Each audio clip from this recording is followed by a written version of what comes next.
मैं हूं आपका होस्ट फैज़ान। तमाम देखने वालों को मैं अपने चैनल पे एक बार फिर खुश आमदीद कहता हूं। उम्मीद करता हूं कि आप सब खैरियत से होंगे। अपने दूसरे लेक्चर का आगाज़ करता हूं। पिछले लेक्चर में हम लोगों ने सीखा था कि किस तरह से हम जो है वेरिएबल्स मैटलैब में क्रिएट कर सकते हैं। मैटलैब के इन्वायरमेंट के बारे में मैंने आपको बताया था।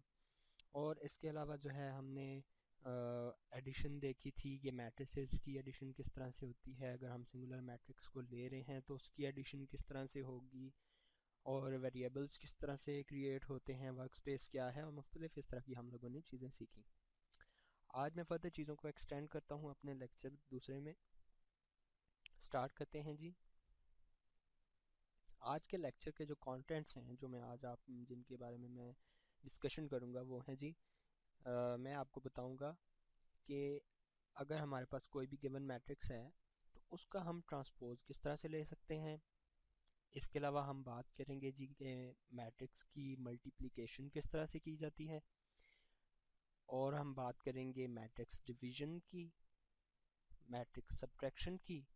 इसके अलावा मैट्रिक्स की पावर किस तरह की जाती है, या पावर ऑफ मैट्रिक्स, इसके बारे में हम जानेंगे। और एंड में हम लोग देखेंगे कि कोई भी गिवन मैट्रिक्स हमें हो तो उसका हम इन्वर्स किस तरह से ले सकते हैं।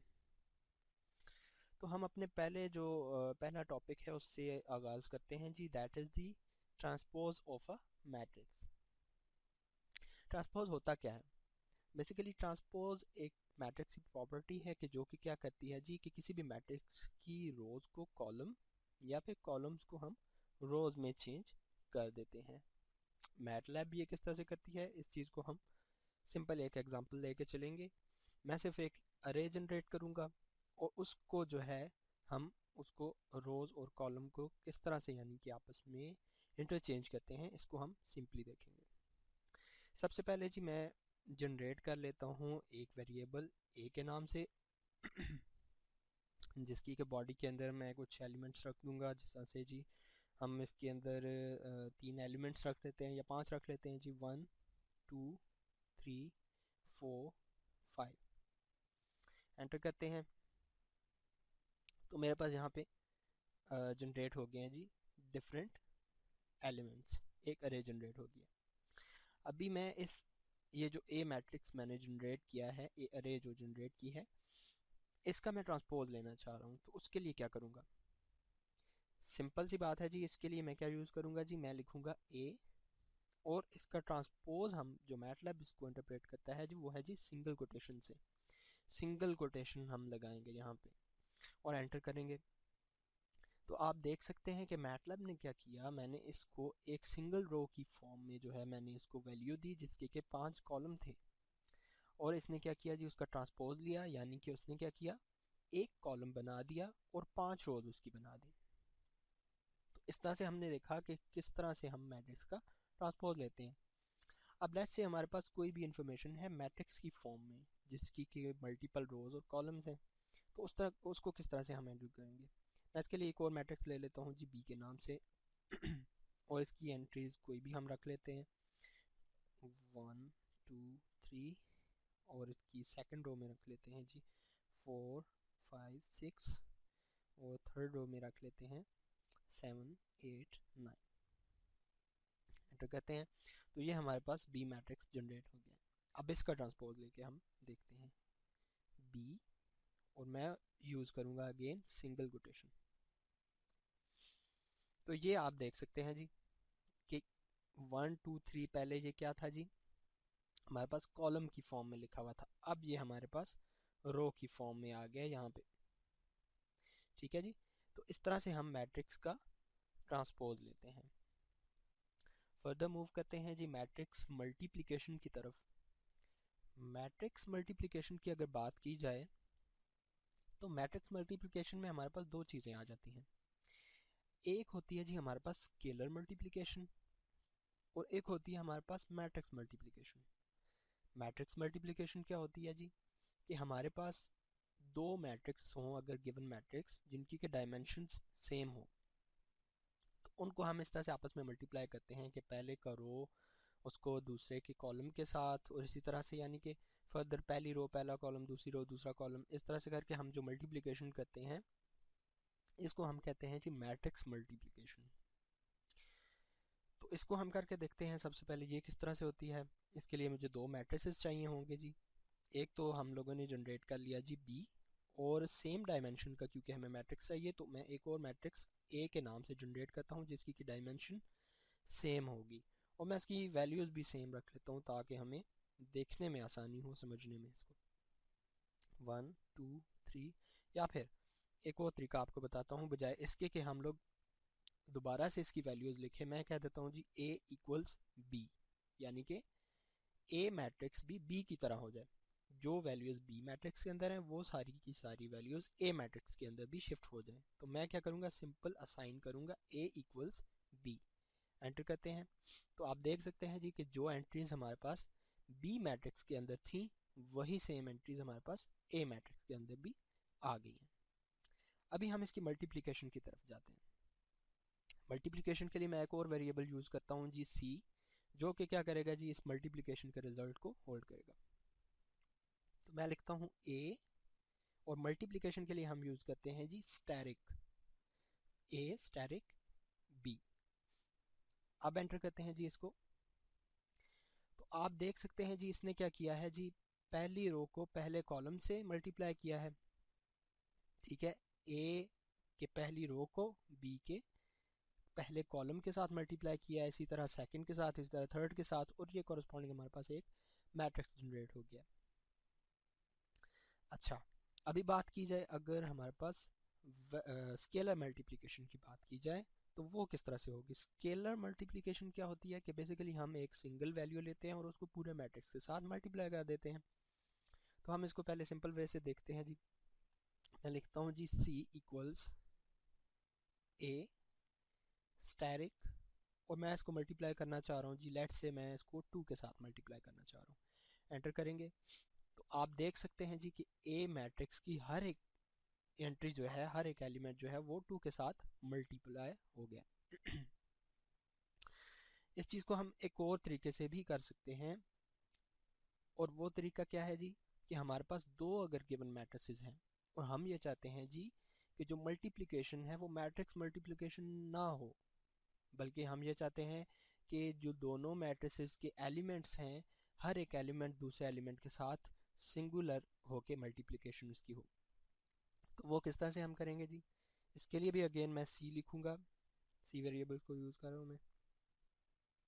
सी इक्वल्स ए, और लगाऊंगा जी डॉट, फिर उसके बाद यूज़ करूंगा स्टैरिक बी।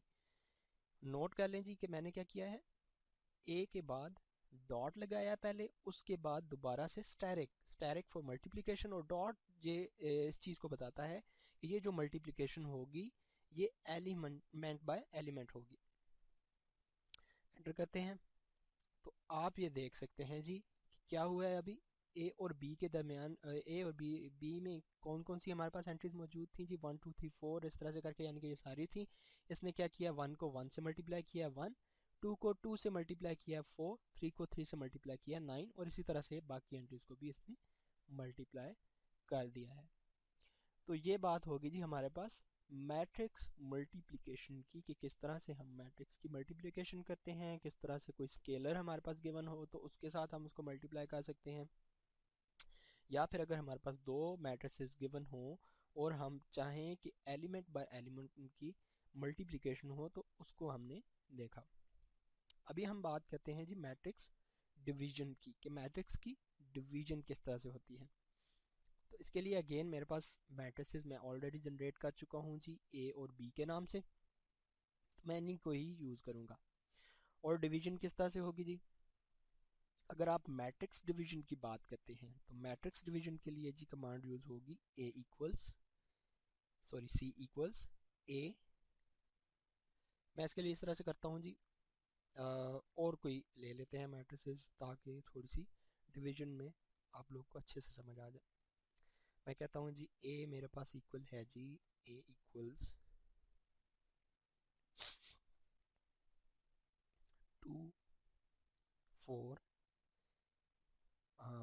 8, या फिर सर्च करते हैं इसकी हम दो रोज और दो कॉलम 2 बाई 2 का मैट्रिक्स ले लेते हैं, 2 और 4। और इसकी जो सेकंड रो की एंट्रीज हैं वो मैं रख लेता हूँ जी 6 एंड 8। मैट्रिक्स जनरेट कर दिया जी मैंने 2 2 क्रॉस 2 का। अभी मैं बी मैट्रिक्स जनरेट करता हूँ और उसकी एंट्रीज में रखता हूँ G B equals 4 space 8 semicolon 12 space 16। तो ये मैंने क्या किया जी, दो मैट्रिसेस मैंने सिंपल से 2 क्रॉस 2 के बना लिए हैं ताकि डिवीजन को हम सिंपली देख सकें कि किस तरह से हो रही है। डिवीजन में अगेन दो तरह की डिवीजन हमारे पास होगी जी, एक होगी हमारे पास सिंपलर स्केलर डिवीजन और दूसरी होगी हमारे पास जो मैट्रिक्स डिवीजन होती है, उसकी बात करेंगे हम। तो अभी मैं बात करता हूँ जी मैट्रिक्स डिवीजन किस तरह से होती है। तो इसके लिए मैं लिखूंगा G C equals B, backslash को हम यूज़ करेंगे जी डिवीजन के लिए, बैक स्लैश ए, एंटर करते हैं। तो ये हमारे पास क्या हो गया जी, डिवीजन हो गई है, मैट्रिक्स डिवीजन हुई है। लेकिन जी तो इस तरह से हमने देखा जी कि मैट्रिक्स डिवीजन किस तरह से हम कर सकते हैं मैटलैब को यूज़ करते हुए। अभी बात करते हैं स्केलर डिवीजन की, कि अगर हमारे पास कोई सिंगल वैल्यू है उसको हम किस तरह से डिवाइड कर सकते हैं, किस तरह से हम पूरे मैट्रिक्स के साथ उस चीज़ को डिवाइड करेंगे। मैं इसके लिए अगेन सी वेरिएबल यूज़ करता हूँ। सी इक्वल्स लिखता हूँ जी ए डिवाइडेड बाय यहाँ पे बैक स्लैश 2, एंटर करते हैं। तो आप ये देख सकते हैं जी कि ए की हर एक एंट्री को इसने हाफ कर दिया, यानी कि 2 से डिवाइड कर दिया। ये होगी जी हमारे पास स्केलर डिवीजन। अच्छा, अब अगर हमारे पास ये दो मैट्रिसेस हों और हम बजाय एक एक वैल्यू के यानी कि सिंगुलर उसको स्केलर से हम डिवाइड करते रहे, मैं चाहता हूँ जी एक पूरा मैट्रिक्स जो है उसकी सारी एंट्रीज दूसरे मैट्रिक्स की हर एक एंट्री के साथ इंडिविजुअली डिवाइड हो। तो उसके लिए कौन सी कमांड हम यूज़ करेंगे जी, C इक्वल्स अगेन जिस तरह से हमने मैट्रिक्स मल्टीप्लिकेशन में किया था उसी तरह से डॉट का इस्तेमाल करेंगे, फिर उसके बाद बैक स्लैश और हम यूज़ करेंगे जी वेरिएबल्स के नाम। तो इधर मैं लिखता हूँ जी B और यहाँ पे लिखता हूँ जी A, एंटर करते हैं। तो यहाँ पे आप देख सकते हैं कि क्या हुआ है जी, एलिमेंट बाय एलिमेंट जो है हमारे पास डिवीजन हो गया। जिस तरह से 4 जो है वो 2 पे डिवाइड हुआ है तो 2 आ गया, ठीक है। और इसी तरह से जो 4 है वो 8 पे डिवाइड हुआ है तो वो भी 2 आया है, 6 है 12 पे डिवाइड हुआ है वो भी 2, और 8 है वो 16 पे डिवाइड हुआ है। इसी तरह से सारे ये 2 आंसर्स आ गए हैं। तो ये थी जी हमारे पास मैट्रिक्स मल्टीप्लिकेशन हम किस तरह से करते हैं और मैट्रिक्स डिवीजन हम किस तरह से करते हैं, इस चीज़ को हमने देखा। आगे देखते हैं जी कि मैट्रिक्स की सब्ट्रैक्शन किस तरह से हम कर सकते हैं। सब्ट्रैक्शन और एडिशन में बेसिकली कोई फ़र्क नहीं है। जिस तरह से कल हम लोगों ने मैट्रिक्स जो मैट्रिक्स एडिशन देखी थी उसी तरह से मैट्रिक्स सब्ट्रैक्शन भी होती है। जैसा कि C इक्वल्स मैं सिंपली लिखूंगा जी A माइनस B, एंटर करते हैं। तो ये मेरे पास जी आंसर आ गया जी A माइनस B का। इसके अलावा हम देखते हैं जी कि मैट्रिक्स, अगर हमें कोई भी मैट्रिसेस गिवन है तो उनकी हम पावर किस तरह से ले सकते हैं। मैट्रिक्स की जब हमने पावर लेनी होती है तो वो भी अगेन जो है हमारे पास दो तरह से ली जा सकती है। एक तो ये कि हम एज ए होल मैट्रिक्स की पावर लें और एक ये कि उसकी हर एक एंट्री की इंडिविजुअली पावर लें। तो अभी अभी आप लोग ये समझ गए होंगे कि जो मैट्रिक्स में हम एलिमेंट के लिहाज से कर रहे होते हैं, मल्टीप्लिकेशन हो चाहे वो डिवीजन हो चाहे कोई भी ऑपरेशन हो, तो उसके लिए हम डॉट को यूज़ करते हैं। और अगर हमने मैट्रिक्स मल्टीप्लिकेशन सिंपल देखनी हो तो उसके लिए हम सिंपल कोई भी साइन, मल्टीप्लिकेशन के लिए स्टैटिक, डिवीजन के लिए बैक स्लैश और इस तरह से एडिशन और सब्ट्रैक्शन को यूज़ करते हैं। तो अभी हम देखते हैं जी पावर ऑफ अ मैट्रिक्स क्या होती है, किस तरह से हम पावर ले सकते हैं।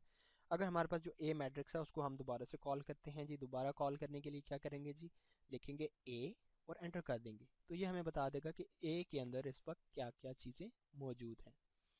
हम ये चाह रहे हैं जी कि ये जो ए मैट्रिक्स है इसकी हम पावर लें जी 2, या फिर ए का स्क्वायर लेना चाह रहा हूँ, लेकिन याद रखिए कि ए जो है वो इस वक्त मैट्रिक्स की फॉर्म में है, एक सिंगल एंट्री नहीं है। तो स्क्वायर होता क्या है, बेसिकली अगर मैं बात करता हूँ जी कि मैं ए स्क्वायर की वैल्यू फाइंड करना चाह रहा हूँ, तो ए स्क्वायर क्या होता है कि हम क्या करते हैं, ए को ए के साथ ही मल्टीप्लाई कर देते हैं। अब अगर वो हम 2 दफ़ा करेंगे तो वो स्क्वायर हो जाएगा, अगर ए को अपने ही साथ हम 3 दफ़ा करेंगे तो वो क्यूब हो जाएगा। इसी तरह से 4 दफ़ा 5 दफ़ा जितनी दफ़ा भी आप करना चाहें कर सकते हैं, लेकिन हो क्या रहा है कि हम इनकी अल्टीमेटली मल्टीप्लिकेशन ही करवा रहे हैं विद इटसेल्फ। तो जब मैं सिंगल बात करता हूँ जी ए, और इसके ऊपर मैं यूज़ करूँगा जी कैप।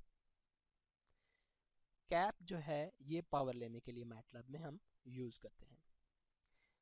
अब मैं लिखता हूँ जी यहाँ पे 2, इसका मतलब ये हुआ ए का स्क्वायर फाइंड करके दो मुझे, लेकिन क्योंकि मैंने सिंगल कैप लिखी है तो ये क्या करेगा जी, ये पूरे मैट्रिक्स का स्क्वायर लेके मुझे बताएगा, और पूरे मैट्रिक्स का स्क्वायर लेने का मतलब पूरे मैट्रिक्स को अपने साथ ही ये मल्टीप्लाई करवाएगा।